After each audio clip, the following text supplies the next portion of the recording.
Thank you, and thanks so much for having me here. I guess I wanted to talk a little bit about how I came to write the book.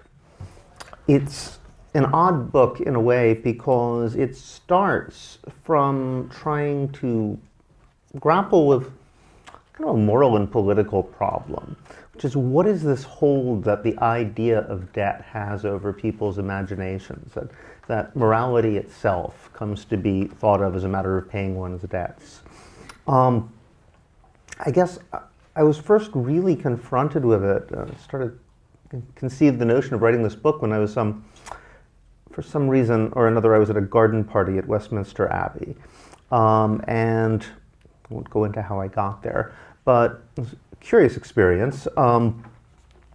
The priest, who was a very nice man named Father Graham, was sort of introducing me to everyone there, but he had this very annoying way of doing it. He would sort of bring me up to people and say, "Hello, I'd like you to meet David Graeber. He's an anarchist," which kind of limited conversations possibilities a lot. But after a while, he introduced me to this person who he said was I'd have a lot in common with, a activist lawyer, just involved in a lot of community work and various things like that. So I chatted with her, and she was talking about her activism and asked me about mine. And I was talking about campaigns that I'd been involved in the global justice movement for many years, about the IMF structural adjustment policies and their effects on various parts of the world.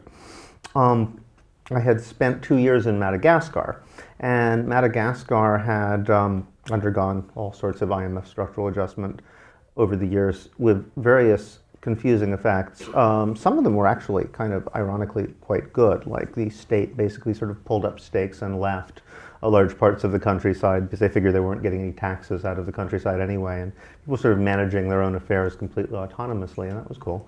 But they also did things like withdraw support for mosquito eradication programs. The idea being, IMF would set the terms for debt rescheduling and demand various budget cuts. In this case, there was a program that had been put in 50 years before to wipe out malaria in the highlands, which had been very successful. People had all lost their immunity, but they couldn't afford to keep it up anymore when they had to cut the budget. And as a result, I believe 15,000 people died, 10 or 15, depending on the accounts, because the epidemic came back, everyone had lost their immunity. At least 5,000 of those were children. And this had happened right before I came to Madagascar. A lot of people were naturally quite devastated by the experience. And I was telling the story, and she was very sympathetic, and she said, "Well, yes, but what were you, as an activist, what were you proposing to do about this?" And I said, "Well, we were involved in the Drop the Debt campaign, this thing called Jubilee 2000. So the debt of the global south should be forgiven." And her reaction was somewhat shocked and mortified. She was like, "Well, but they borrowed the money, I mean, surely people have to pay their debts." It was something about the way it was just so commonsensical.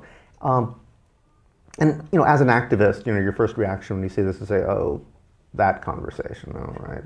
I thought this was a friend. Okay, wait, which one do I do?" There's like 12 different responses you can do. Do I say, well, they didn't really borrow the money, some dictator who put it in a Swiss bank account? Do you say, well, actually, they've paid the money about 20 times over at this point, just through the miracle of compounded interest, they'll never get out? There's a million different responses. Actually, the response I think I came up with, thought would be most effective in that context, was the economical one, which is, if profits are your reward for taking a risk, well, you're supposed to be taking a risk. So, I mean, the whole point of a financial system is to guide money towards wise investments, and if you have a system like the IMF imposed on most of the world where you're going to get paid back no matter what you do, there's absolutely no incentive to make intelligent loans.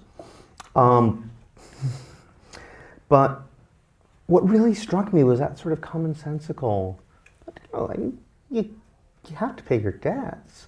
I thought, well, this is a very nice person. She just heard a story which involved 7,000 dead babies.